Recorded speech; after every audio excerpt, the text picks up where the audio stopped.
Hey guys, Jim here. Right now we're going to talk about water resistance as it relates to practical everyday purposes in wristwatches.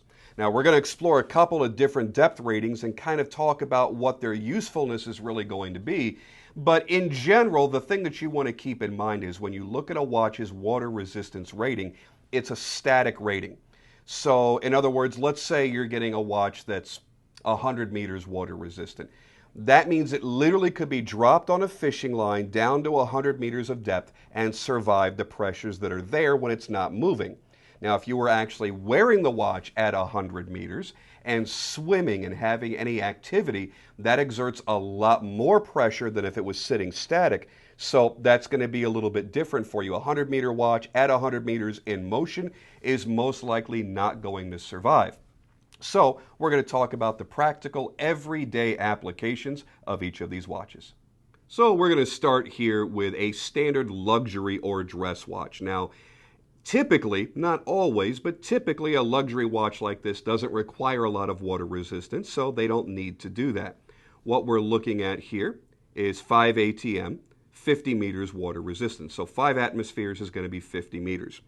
Now, while that may tell you, oh, I can go down to 50 meters, I can swim pretty much wherever I want, that's not the case. This is going to be good for basically what I like to call splash proof, 30 meters, 50 meters, splash proof. You could hop into maybe a swimming pool at the most because, again, when you're in motion, you're exerting a lot more of the pressure onto this watch, and therein lies the issue. It could force water inside or even cause the watch to collapse, probably from the crystal side. Now, the most commonly seen water resistance these days is going to be 100 meters like we have here on this executive. As it's marked back there, 10 ATM, which is 100 meters, 330 feet. Now, typically, we could call this a recreational dive watch if we wanted to because it can handle pretty much anything. You can hop into a pool, you can go into the ocean, you could do snorkeling in this if you wanted to, just making sure that your crown and your case back are fully secured if they happen to both be screw down.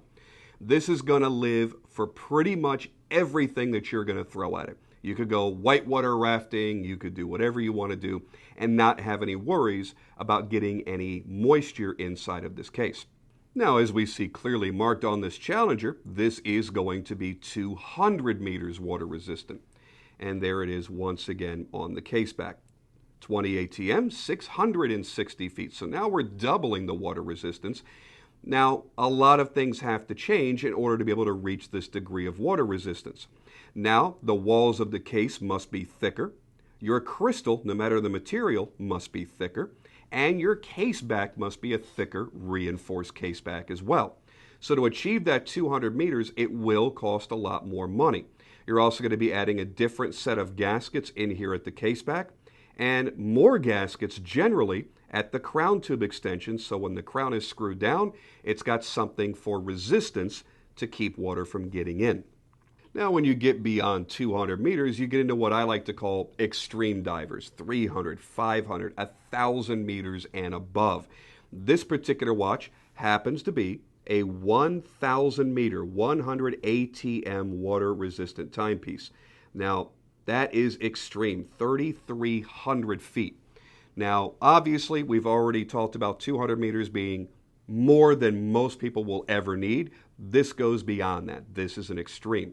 And the reason why they're able to do that is, and you'll see the watch is much thicker, the side walls of the case are tremendously thicker so they can withstand the pressure so it won't get crushed like a tin can when they're being tested in the factory.